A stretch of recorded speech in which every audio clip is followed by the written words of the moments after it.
Dear comrades and friends, to our meeting today. The title of today's discussion is COVID, Climate and the Capitalist Crisis. Wherever you're joining us from today, we are all living through multiple crises of intense and global proportions. The crisis of the environment, the public health crisis, and the crisis of the capitalist economy. These crises, manufactured by extractive and exploitative industries, threaten our very shared future on the planet. At the same time, we are also living in a world of powerful fightbacks, incredible movements from below which are resolved to transform the world and win back our futures and our present. So thank you for joining the International Socialists today as we discuss the socialist understanding and our response to the crisis that we are living through and the fightbacks that we are a part of. Thank you all for coming. My name is Rohit Revi and I'm a member of the International Socialists, and I'll be moderating the session today. The format of the meeting is as follows. We'll have two speakers who I will introduce in just a moment. Each speaker will give a presentation followed then by a discussion, and at the end of the discussion, the speakers will wrap up. Following this, we will open up from the floor. So if you want to speak in the discussion, you can use the raise hand functions by which is at the bottom of your Zoom, and you can also ask a question via the chat, which is also at the bottom bar of the Zoom window. But before we begin, I'd like to acknowledge the territories that we are on. I am speaking to you from the territories of the Anishinaabe and Haudenosaunee peoples. I'm a visitor here and I'm grateful to be a guest. As settlers, we acknowledge our occupation of lands that are the indigenous territories of Turtle Island. And furthermore, we support all struggles for indigenous sovereignty in whatever forms they take by the hundreds of First Nations and Inuit communities that have resided here for many thousands of years, and by the Métis communities that have developed in the last hundreds of years. We believe that it is important that land acknowledgements be accompanied with actions in support of indigenous land defenders. So you will see a link to the 1492 Land Back Lane support group in the chat window. So please go and sign up to support this important fight. So I'll now introduce our speakers. Speakers for today are Martin Empson and Michelle Robidoux. Martin is a socialist based in Manchester, UK, and the author of Land and Labor, System Change, Not Climate Change, and many others. Michelle is a socialist based in Toronto and is the co-author of Fighting Back on Turtle Island, Indigenous Sovereignty, the Working Class, and Anti-Capitalism. And so let's welcome our first speaker, Martin Empson, who will speak to us first, followed by Michelle. Welcome, Martin. Thanks, Rohit, and thanks, comrades, for inviting me to speak today. I've been given an incredibly broad canvas to talk about today: COVID, climate, and capitalism, a sort of state of the world speech, and I hope I can do justice to that. There's a lot to talk about, and I'm going to start with the question of the climate crisis, which I want to frame around the COP26 talks that happened here in Britain at the end of last year. Many commentators, certainly much of the British government, British Tory government, pitched these talks as a sort of last chance saloon, a last opportunity to offer solutions to the climate crisis, and really to pitch themselves as the defenders of the planet. And I'm sure, as comrades know, the reality was very, very, very different. In fact, I would argue that amongst those tens of thousands, hundreds of thousands of people here in the UK that mobilised, protested and organised in the run-up to the COP26 talks, there were really very little illusions that the talks themselves would bring significant differences. I think, though, the reality shocked even those hardened cynics amongst us who have looked at 25 years of United Nations conferences and become incredibly cynical at the way those conferences promise much but offer very, very little. I want, however, to summarise COP26 with a quote from the prestigious science journal Nature. In the end of year edition, they produced an editorial called Sustainability at the Crossroads, which is about a summing up of achievements, if you like, of COP26, which we should read as a summing up of, if you like, the achievements of the bourgeois approach to environmental crisis. The Nature editorial board wrote, even if the pledges announced at Glasgow are implemented, temperatures are still projected to rise to a catastrophic 2.4 degrees Celsius by 2100. And below the surface, disagreements lie on definitions and the detail of implementation. Net zero is one example. There's no agreed definition or measure of it. And without this, it's impossible to know whether pledges will actually stop global warming. There's also no agreed definition of climate finance, which means that richer countries can make up their quotas with loans or official development aid that links to climate change only indirectly. Arguments have persisted for years over the funding promised more than a decade ago, and this has undermined trust and cast a shadow over negotiations. And it's interesting to see Nature making that so explicitly clear. I think, as I said, for millions of people around the world, the COP process is one which offers very little to them. Certainly those from the global south, both activists and delegates, could have expected very little, but really COP26 itself was a slap in the face to everyone, both those campaigning for action on climate change and those campaigning over wider issues of social inequality linked to environmental crises. Now, I've written more about this in a recent article in the International Socialism journal. I won't go into great detail about why COP failed, except to summarize simply and to argue that it's a consequence of the way I think capitalism imposes upon itself restrictions when dealing with environmental crises, limiting itself to free market mechanisms, to carbon trading and so on, carbon offsetting, as well as a blind hope, if you like, that technological solutions will come along at the last moment and offer a way out. In this way, I think it's proved controversial on the internet and on social media, but I think in this way, at least, the film Don't Look Up, which was released over Christmas on Netflix, is very, very accurate indeed. You see the billionaires and the right-wing governments organizing to try and protect profits, to manage profits, to keep profits flowing in the face of unbelievable crisis. And that's really where we are after COP26. The corporations are happy, the governments are hoping that capital flows will continue and profits will continue, and the rest of the world is trapped by the logic of capitalism, a logic that puts the accumulation of wealth before the interests of the wider planet and the people who live on it, and wherever they are in the world. Which brings me to the second crisis that I was given to talk about in the title, which is the question of COVID-19. Now, Marxists and left-wing epidemiologists and so on have for a while now been linking the question of the emergence of disease and pandemics with wider capitalist relations, particularly the capitalist relation to nature and ecology. I won't go into detail about that now. I want to highlight the writings of Marxist epidemiologists like Rob Wallace, who've talked for many years now about the way, particularly the expansion of capitalist agriculture, which its need to maximize profits, to constantly expand and to grow, means that it's expanding into new areas and and destroying new areas of nature and ecological relationships. It's capitalist agriculture with its concentration of animals, its heavy reliance on chemicals, fertilizers, pesticides, and so on, is fertile ground for zoonosis. And I think it's extremely likely that this, in part, is where the COVID-19 pandemic originates, with capital's expansion into new, hitherto underexploited areas of the world, and then a feedback as disease is encouraged. Whatever happens with the COVID-19 pandemic, and I'll talk about the reality of that on the ground in a moment, whatever happens to it, this will not disappear as COVID-19, if COVID-19 does. Here, for instance, in the UK, there's an ongoing problem with the avian flu H5N1, which is now endemic in some wild and domestic flocks of birds.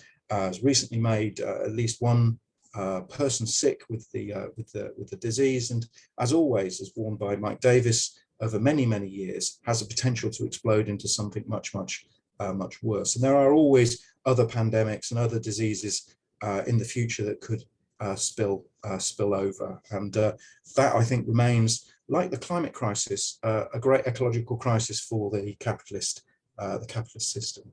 But let's return to the immediacy of COVID-19. I was talking to comrades just before the start of the meeting about the response in Canada and the abdication of leadership, if you like, from your government. And obviously we have that here with the now in battle Boris Johnson, the Tory party Prime Minister here in the UK, who since the beginning of the pandemic has pursued a strategy of herd immunity. While at the start of the pandemic that idea was created shocks and anger from much of the politicians. In reality, the Tory government has allowed that to happen, hoping that a combination of vaccines and would allow the disease to become endemic and to neutralize it and to reduce the impact on human life. The reality, of course, is very, very different. The UK has now just had just over 155,000 deaths.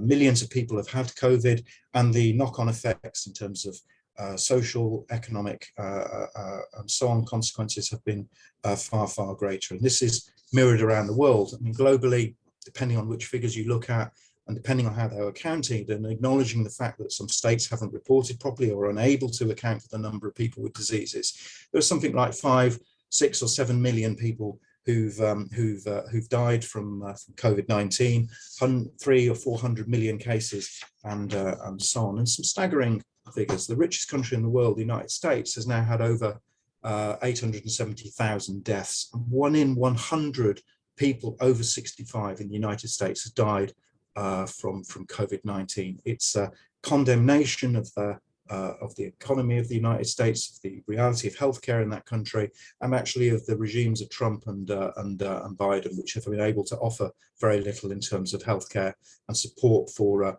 ordinary people. As I said, here in the UK, we've had a government that has pursued a herd immunity strategy. There's complexities to that, which I'll come on to, but actually was unable to stop the latest wave of Omicron. And in the face of Omicron, did everything it could, but actually offer a strategy for coping with the spike in cases that began just before Christmas and has continued into the new year.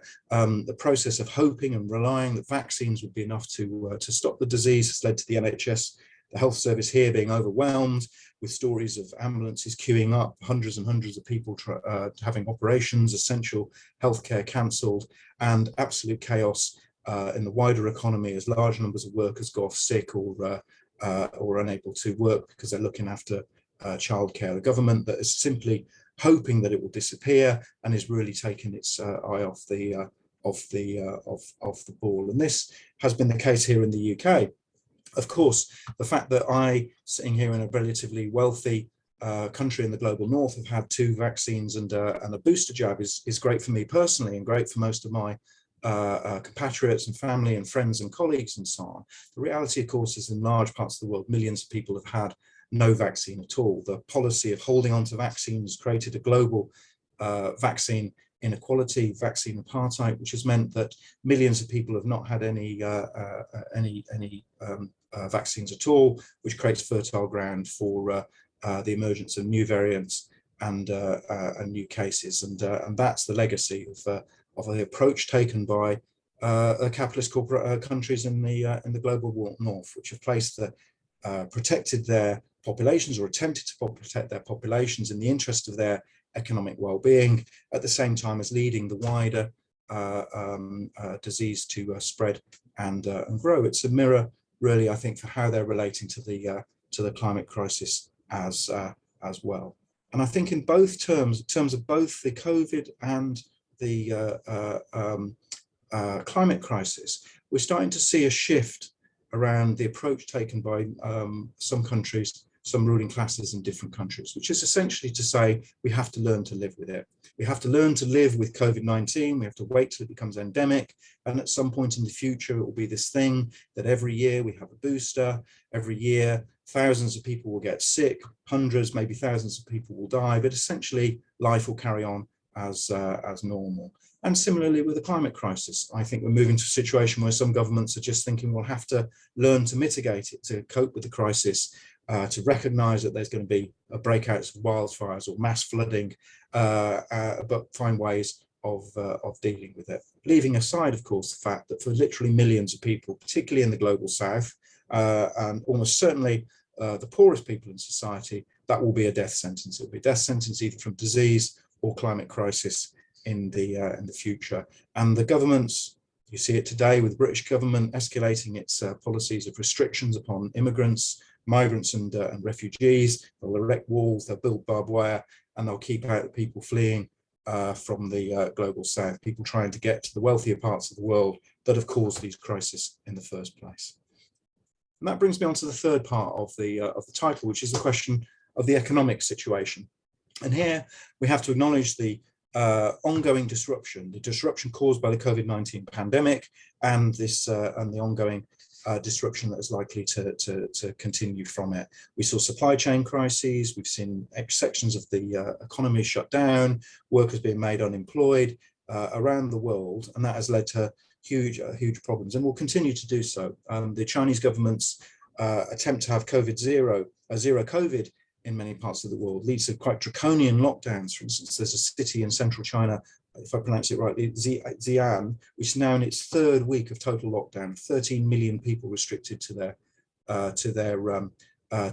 homes, and this will lead, as it has done before, to shortages of goods, delays, supply chain problems, and so on. And in turn, that will lead to pay cuts, job losses, economic stagnation, empty shelves, and problems for working people. And I think one of the things that's going to start happening, and has already indeed started happening, is that governments will respond to this by attempting to make working people pay.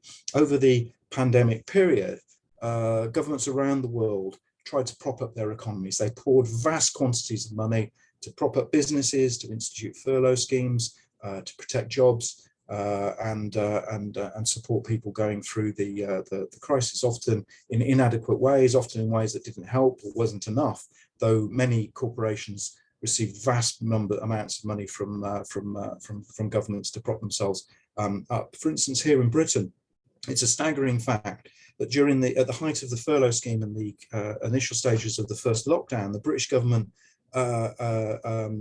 supported the income of roughly a third of the British workforce. 11.7 million jobs furloughed during the pandemic. Similarly, in Germany and France and Spain and other European countries, the British government has poured £70 billion, around 2.5% of GDP, to 1.3 million employers as part of the furlough scheme.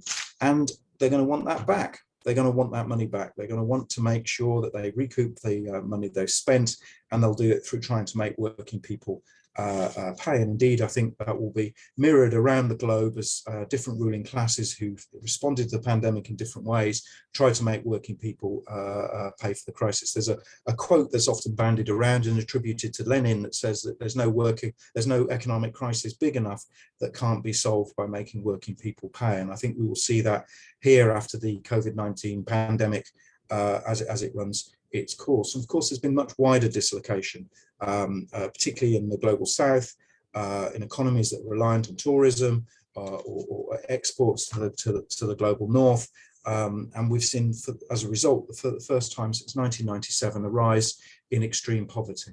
Of course, this has provoked resistance, not on the scale perhaps we'd like to see, and not enough, but certainly there's been some quite inspiring struggles and some quite inspiring fightbacks. In North America, the years of strikes by private healthcare workers, by teachers and so on, has been followed by strikes involving, Kim Moody has estimated, around 70,000 workers in the last 12 months. The big strikes that took sort of global news, and John Deere, the agricultural vehicle manufacturer, and Kellogg's, the food manufacturer, taking on bosses over a combination of factors. Particularly, I think, again, I was speaking to Michelle before this start, the sense that some companies have labelled workers as essential workers, have reaped in massive profits over the pandemic period, and have failed to give any of that to working people. And some workers have quite rightly said, I want a bit of that, we want some of the money back and we're going to strike. And here in the UK, while there's only one national dispute going on amongst university lecturers, there are a rash of small-scale strikes of people in the distribution industries, production, transport and so on, where they're responding to years of low pay, years of below inflation pay rises, finally by demanding a bit of the profits that have been made during the pandemic.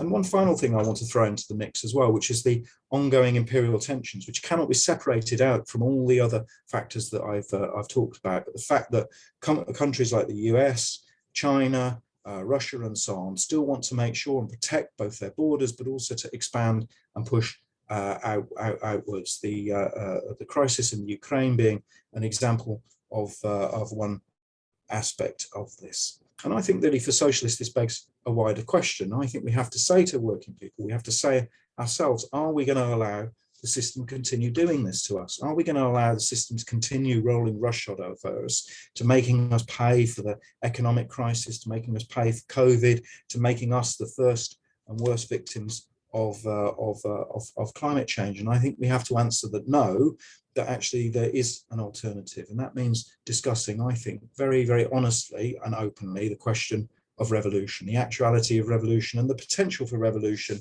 to offer hope to millions of working people. You see, it's one thing workers striking over pay, fighting back to demand a little bit more of the profits that have been made during the in the pandemic. But actually what we have to call for and want and dream of, if you like, is the idea of millions of workers starting to challenge and fight back against the system as a whole, the system that is driving these crises and driving these problems. If you don't do that, you become fatalist about the future. You become you can become hopeless in the face of the enormous crisis that we face. And there are some inspiring hopes for it, despite the restrictions of lockdown, despite the problems inherent of being an activist during COVID-19. Over 2021 and 2020, there were a whole number of mass movements that I think exposed the anger at the bottom of society and the hopes and possibilities for future. Black Lives Matter movement in North America, which at least one study says up to 23 million people in North America may have taken part in a protest. Obviously, the climate strikes here in the UK, despite the limitations imposed upon people by the pandemic, something like 100,000 people protested in Glasgow, and tens of thousands, hundreds of thousands more around the country during the conference. But not just that, mass protests here in the UK around the question of Palestine, and all sorts of other protest movements continuing. Yesterday, big protests around attempts by the British government to attack the right to demonstrate and organise and so on. And I think one thing that we can be sure of is that there will be sparks of anger that will lead to protests, that will lead to strikes, that will lead to social movements breaking forth. And those social movements always have the potential to grow and develop and sometimes break through into something bigger. Have a read and look at what's taking place in Kazakhstan, where protests over fuel prices, petrol prices in particular, and food and conditions in the context of a 30-year-long dictatorial regime with a huge repressive apparatus explode into movements that are suddenly demanding fundamental change and the end of the government and something fantastic slogan, "Get out, old man," referring to the dictator of 30 years.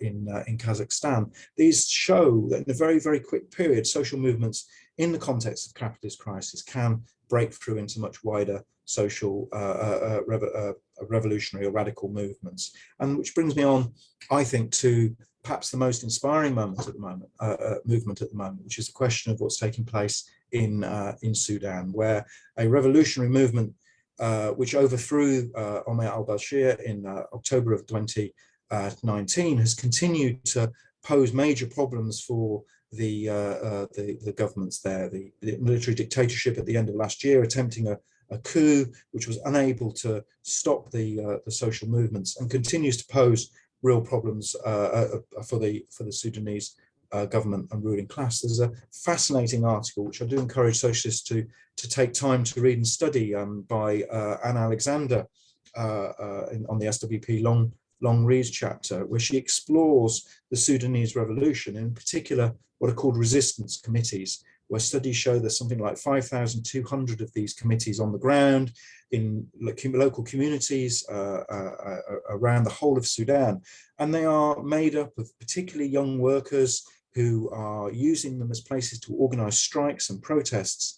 And in some cases, and we shouldn't over-egg this, but in some cases are beginning to take on more radical and revolutionary roles. They bring to mind the early stages of the radical movements that could, that in historic revolutions have gone on to raise the potential of workers' power. And Anne's article explores these social movements and shows really that while there's nothing automatic about it, there remains the potential for very real, radical and revolutionary change in countries like Sudan. And I want to say really that the question of revolution in the 21st century, the actuality of revolution, poses wider questions. It poses a question of power, and it poses the question of socialist organization.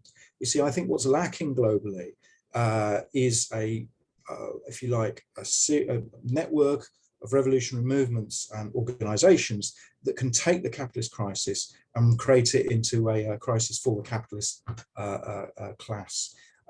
What's interesting about Sudan is the reality on the ground of hundreds, thousands, tens of thousands of workers organizing and protesting, challenging the military, is only able to go so far because it hasn't yet drawn into the idea of taking power away from the bosses, in some cases actively organizing not to do that. And the question of socialist organization, I think, in the face of environmental crisis, COVID crisis, and economic crisis remains the principal question of our time. But what form should that socialist organization take? Well, here in the UK, we've seen the rise and then fall of the movement around Jeremy Corbyn.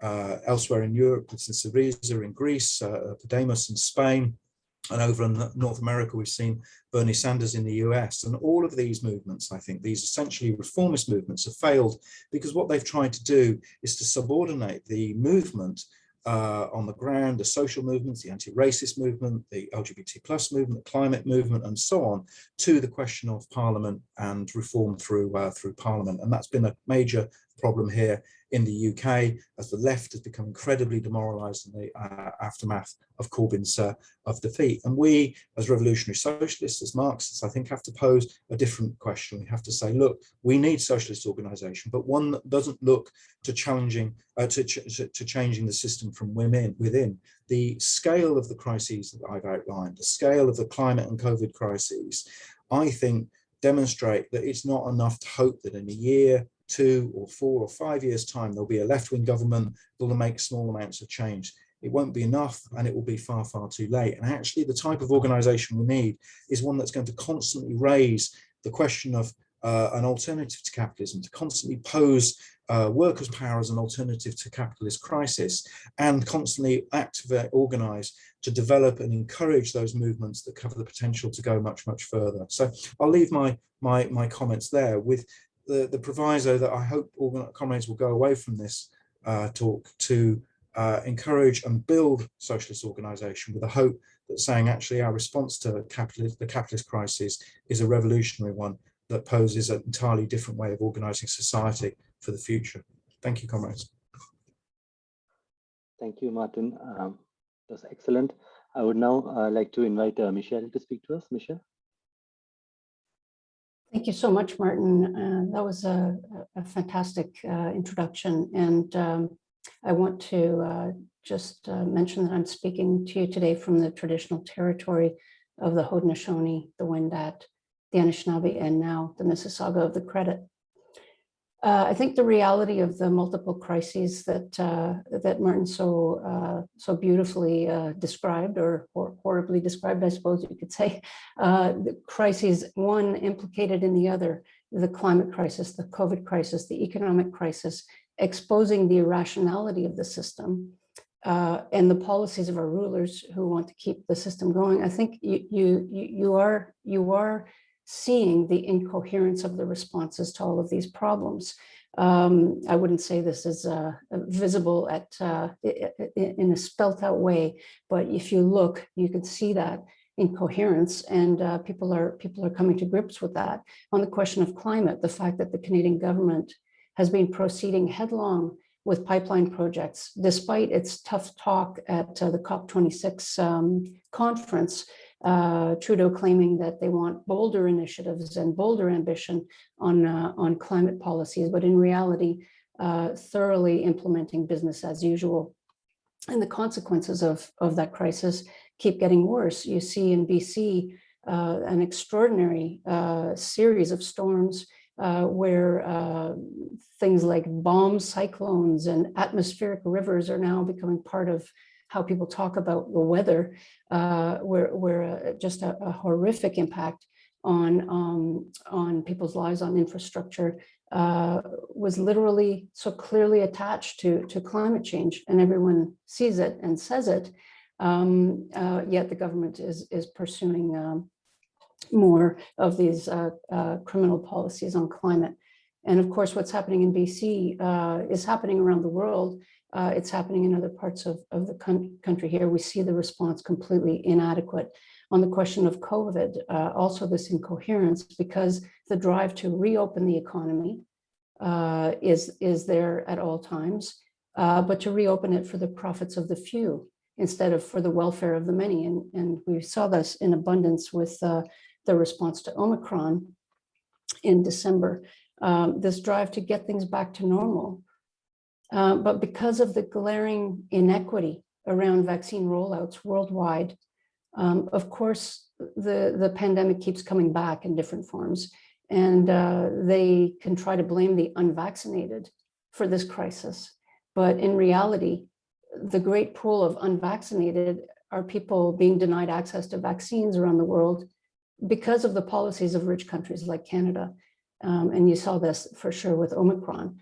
And why the pursuit of the policies that they have pursued should deliver a different result the next time. When this continued massive global inequity is there, it's not tackled in any way. This is starting to also be talked about in more commonly in terms of the roots of this problem.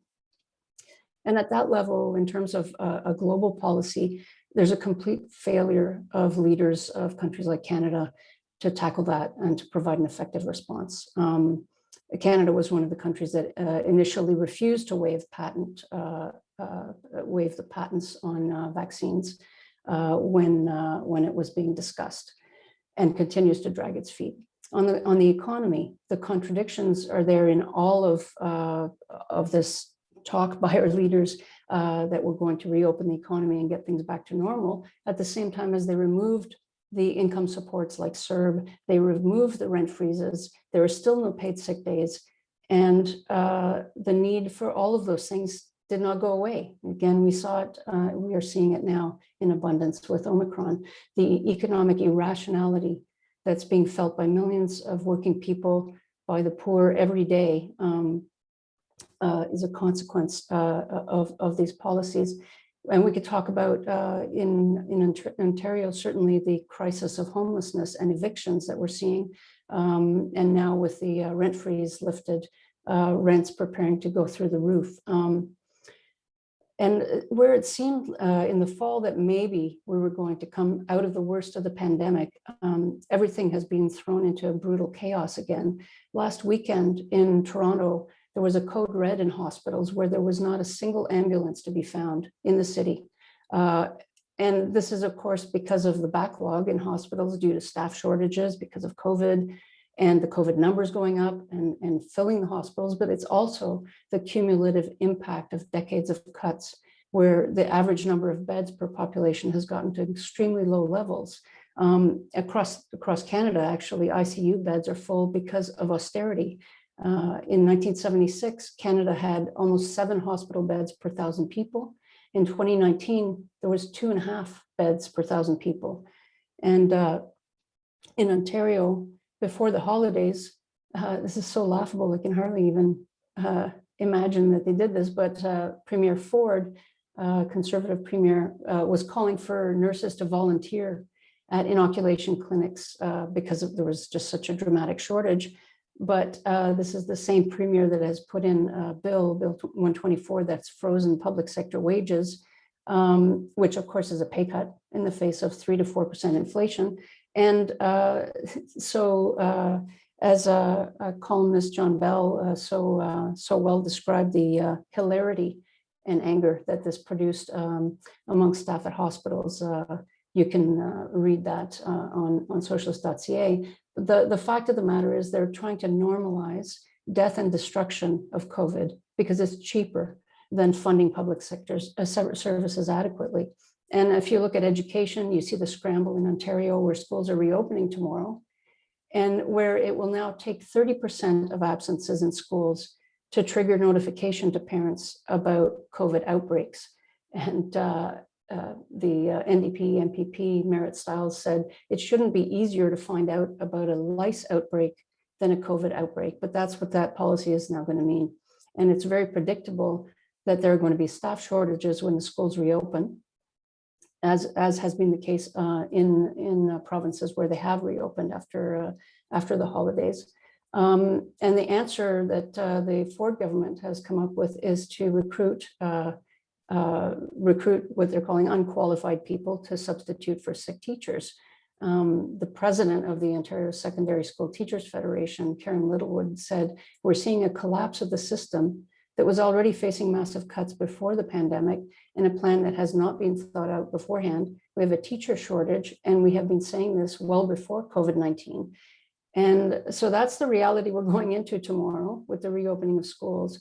In November, the Ford government confirmed that there is more than $500 million in cuts to education coming up, even though they know that the schools are the biggest source of outbreaks, bigger than workplaces or any other location.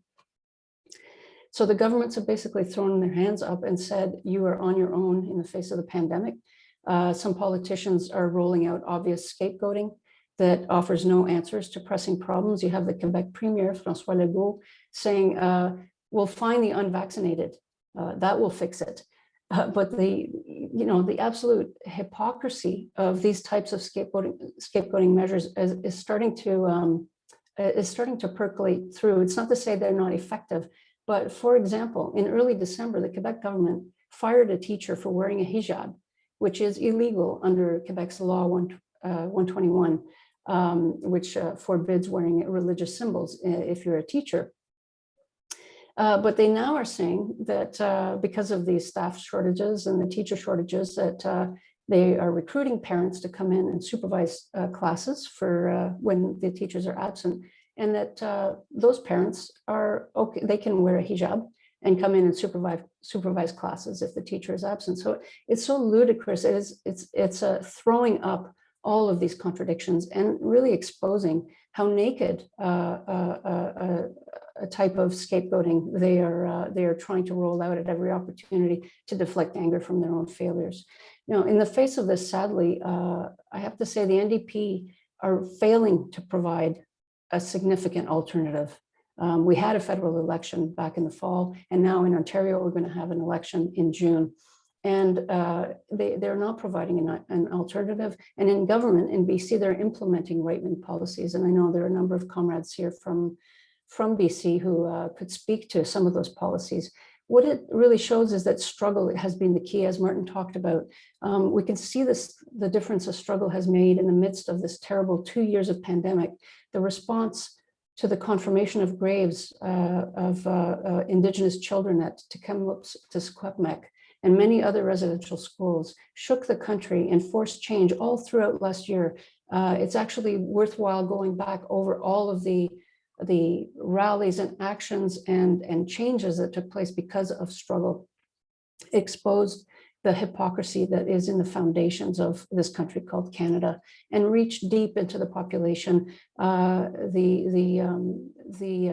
horror of what was revealed to people who might not have been aware of the murderous nature of the residential school system.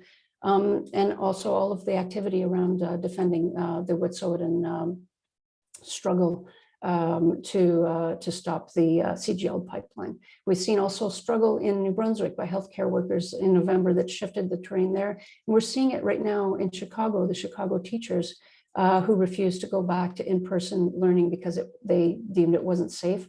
And student walkouts last week in the US, in New York City in particular, thousands of high school students walking out because the schools are unsafe and they want a return to hybrid learning. Those struggles are vital because despite any illusions that one might have had that the system could change, its true face is coming back with a vengeance. For a period, the pandemic response gave a glimpse of an alternative, an emergency response, mobilizing resources, seemingly putting people before profit, redeploying resources, changing the physical infrastructure of workplaces, providing in a meager way, danger pay, all of these things. And you can see glimpses of what's possible when all of a sudden, a decision is made to shift direction, when the government moves to, for example, provide credentials to nurses trained in other parts of the world, as they're doing in Ontario now, because of a crisis. This could be happening. Why did it take this for this policy to be enacted? To let women who wear the hijab teach kids, to rebuild the Trans-Canada Highway. You can see how fast they can get things done when they want to. What about clean drinking water for Indigenous communities still facing boil water advisories? But capitalism may try to hide its true nature, but it comes galloping back, and that's what we're seeing. Capitalism is fighting again for business as usual. And at the beginning, employers and government said, we're all in this together, but you can see it's not true as they try and grab back control in workplace after workplace. All of a sudden, workers can't be trusted to actually work if they're at home. I know many comrades are dealing with this type of situation as the rules are changing in different workplaces. Masks are not being provided, even though there's a clear need for N95 masks. I could go on, but I'm sure I'm running out of time.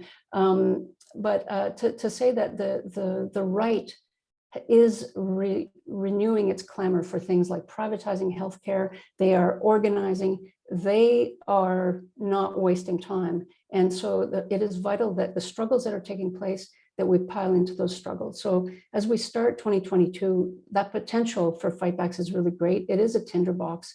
But within that, as Martin talked about, the need for organization as a weapon in workers' struggle for emancipation from this system. The multiracial working class around the world has the power to shut down the system. It's not a pipe dream, but what history shows us is that while there will be revolts without revolutionary organization, those revolts can't break through the resistance of the system. And there's a revolutionary who had a great impact on me named Tony Cliff, who used to say, in a struggle, you need symmetry. If someone comes at you with a club, holding up a pencil drawing of a club is not going to do the job. It occurred to me recently that this is not just an analogy of physical force, which for a long time I thought it was about physical force, that you need to be ready to fight. It's an analogy about the force of ideas as well. We are being clubbed every day by the dominant ideas out there. And we need organization, a place to debate and to organize, a place to arm ourselves with theory, to make sense of the world as a guide to action, to change the world. And so the pandemic has underlined, and the climate crisis has underlined, and increasingly the climate crisis and the economic crisis are underlining that we can't put off the things that we really need to do. And so if you want to see an end to capitalism, if you want to put this in effect, I'd urge you to join the IS and join a revolutionary organization. It's vital that we not miss this moment of a growing conflict and also growing potential. Thank you. Thank you so much, Michelle.